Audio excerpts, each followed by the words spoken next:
Sulistia Syakwa. Wulandari. Hadir semua ya? Alhamdulillah. Ini kita masuk ke materi bioproses ya. Yang akan kita transport pasif.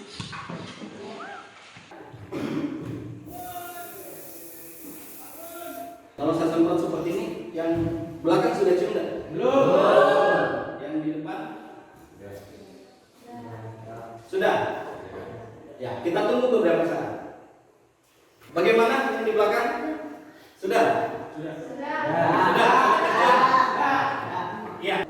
Kenapa tadi pada saat saya menyemprot parfum hanya bagian depan di awalnya, nanti beberapa menit kemudian baru anak-anakku yang ada di belakang yang baru bisa mencium juga baunya. Ada yang bisa?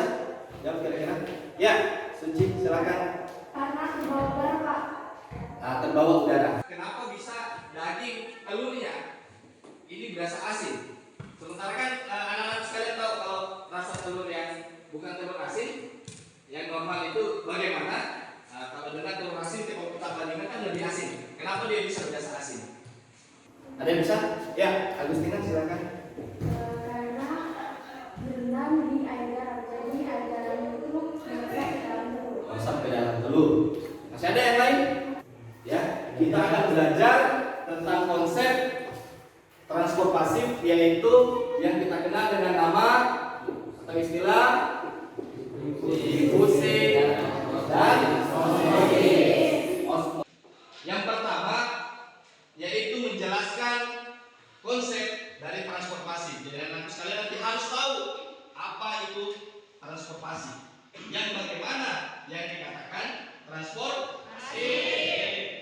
Yang kedua, anak-anak sekalian akan menganalisis mekanisme transport secara difusi. Ada praktik dalam bentuk membuat kreasi produk makanan yang berhubungan dengan konsep difusi dan osmosis. Nah, selanjutnya, tujuan pembelajaran kita adalah melalui model pembelajaran project based learning, menggunakan metode diskusi, presentasi, dan unjuk karya. Peserta didik dapat menyebutkan macam-macam transfer pasif, dapat menganalisis proses difusi dan osmosis, membuat kreasi produk makanan dengan menerapkan konsep difusi dan osmosis.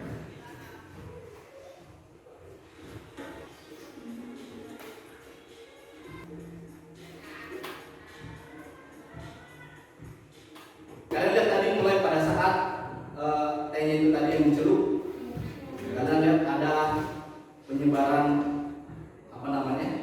tadi itu warna tehnya mulai menyebar. Difusi itu adalah perpindahan zat, perpindahan zat dari konsentrasi zat yang tinggi menuju konsentrasi zat yang rendah. Nah, konsentrasi zat tinggi ini biasa dikenal dengan istilah hipertonis, sementara konsentrasi zat yang rendah itu adalah hipotonis. Sama juga tadi gulanya kan pekat, kemudian dicampur ke airnya, nanti semua airnya akan berasa manis. Nah, itulah yang dimaksud dengan konsep difusi. Berkaitan dengan konsep yang kita tadi pelajari, ada pertanyaan esensial agar kita bisa memahami konsep difusi dan osmosis. Kita akan mengaitkan dengan kegiatan pembelajaran kita pada hari ini, yaitu menurut siswa sekalian, produk-produk apa dalam kehidupan sehari-hari kita, yang mungkin kita bisa lihat dalam kehidupan sehari-hari atau mungkin ada di lingkungan rumah kita, yang melibatkan prinsip difusi osmosis. Ada mungkin bisa menjawab? Coba, ini silakan ini. Manisan masuk. Oh, manisan, ya. Wahyu silakan. Saat menuangkan sirup ke air putih. Menuangkan sirup ke air putih. Tadi sama dengan konsep. Itu aku sekalian akan memahami konsep difusi dan osmosis melalui pertanyaan ini. Sekarang silakan duduk berdasarkan kelompoknya masing-masing.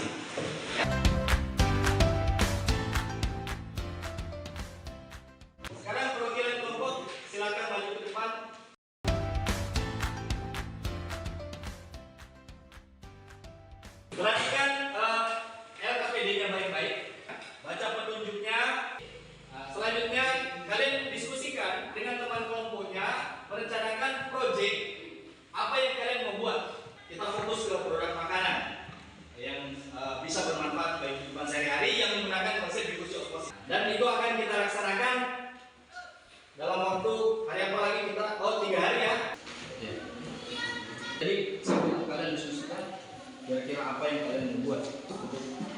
proyeknya ya. Yang bisa kalian buat dalam waktu 3 hari itu bisa jadi. Soalnya kan ada jadi nanti kan kalian harus susunan rencananya, jadwalnya. Hari pertama apa dulu yang dilaksanakan, hari kedua, hari ketiga. Ya silakan disusun ya. Oke ya, jadi setelah anda membuat jadwalnya, melaksanakannya, kira-kira pada saat pengerjaan proyeknya ada kendala nggak yang dialami pada saat mengerjakan proyek yang dikerjakan? Ada kendala? Ada. Kalau buat apa kendalanya? Ya. Apa kendala yang dialami pada pengerjaan proyeknya?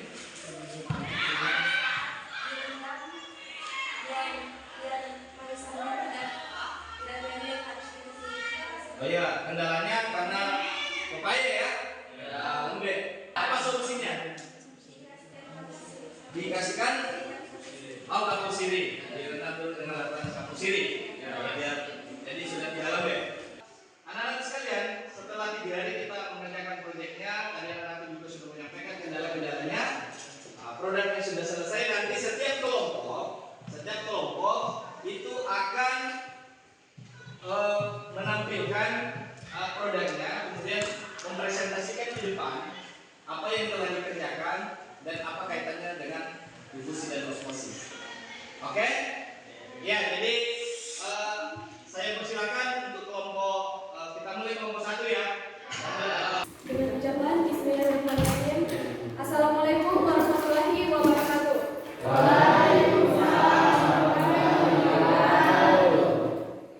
Sebelumnya saya ucapkan terima kasih atas kesempatan yang diberikan kepada kami. Manisan Kedondong. Nah, tujuannya adalah untuk memahami konsep difusi dan osmosis dalam kehidupan sehari-hari. Nah, untuk kaitannya dengan proses difusi dan osmosis, yaitu terjadi pada saat larutan gula atau yang bersifat potensi itu berpindah ke dalam daging buah, ke dalam daging buah kedondong. Selain itu, difusi juga terjadi pada saat memasukkan gula, garam, dan pewarna makanan ke dalam air yang sudah mendidih tadi, sehingga berlarut.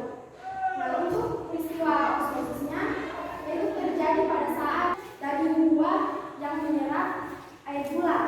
Di situ terjadi pemindahan molekul air dari dalam buah kedondong keluar ke larutan gula yang lebih pekat. Pertanyaannya, manakah yang menunjukkan perbedaan antara proses difusi dan osmosis? Bahkan ketika dua larutan tidak dipisahkan oleh membran semi permeabel, sedangkan osmosis secara eksklusif terjadi melintasi membran semi permeabel. Partikel larut dan zat terlarut bebas bergerak dalam difusi, tetapi dalam osmosis hanya molekul larut atau molekul air yang melintasi membran.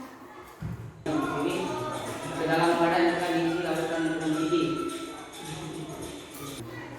Konsep difusi dan osmosis yang berkaitan dengan pembuatan larutan mangga, yaitu peristiwa difusinya sendiri terjadi ketika larutan gula yang memiliki konsentrasi tinggi atau isotonis berpindah ke daging buah yang memiliki konsentrasi rendah atau isotonis, sehingga larutan di dalamnya akan menjadi seimbang atau isotonis. Sedangkan untuk peristiwa osmosis sendiri terjadi ketika daging buah menyerap air gula. Pada saat itu molekul air yang terdapat di dalam daging buah akan keluar. Kemudian larutan gula yang memiliki konsentrasi tinggi atau memiliki rasa pekat akan masuk ke dalamnya melalui semi permeabel. Proses pembuatan manisan buah dilakukan dengan merendam potongan buah ke dalam larutan gula. Peristiwa apakah yang menyebabkan buah terasa lebih manis? Saya akan menjawab pertanyaan dari buah mangga rasanya menjadi manis itu karena terjadinya peristiwa difusi dan peristiwa difusi sendiri terjadi ketika larutan gula yang memiliki rasa yang pekat berpindah ke dalam daging buah yang memiliki konsentrasi yang rendah. Kemudian untuk peristiwa osmosis terjadi ketika molekul air yang ada di dalam daging buah keluar. Kemudian larutan gula yang memiliki konsentrasi tinggi akan masuk ke dalam daging buah melalui membran semi permeabel, sehingga terjadinya kedua peristiwa tersebut akan menyebabkan rasa buah mangga menjadi manis. Anak sekalian, tadi kalian telah mempresentasikan produknya masing-masing dan menyimpulkan bahwa dalam produknya itu konsep diffusi dan osmosisnya terjadi di bagian mana. Mungkin ada anak-anak yang bisa memberikan contoh mengenai apa proses diffusi dan osmosis yang terjadi selain di produk pakaian yang terjadi di tingkat sel atau di tingkat jaringan. Ya, persilakan. Ada yang bisa? Ya, coba Agustina silakan. Misalnya, saat diletakkan di dalam air, sel darah merah akan dibiarkan air merambat melalui membrannya.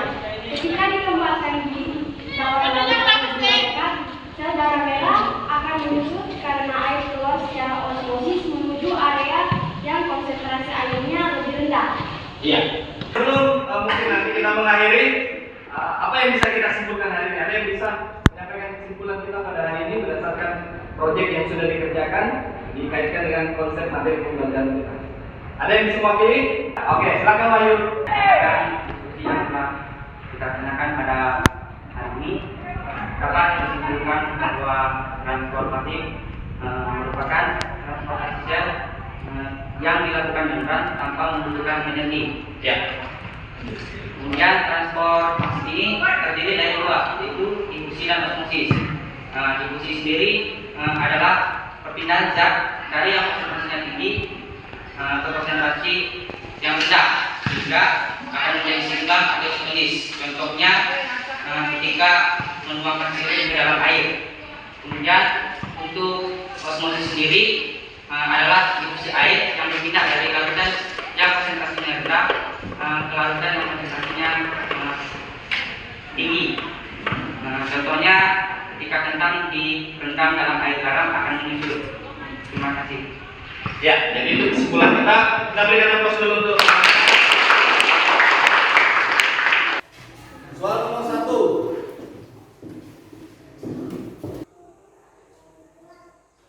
Nomor terakhir yang sudah silakan dikumpul.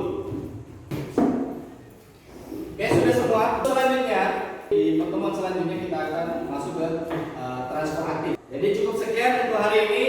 Terima kasih atas perhatian dari anak-anakku semua. Saya akhiri dengan ucapan alhamdulillah. Assalamualaikum warahmatullahi wabarakatuh.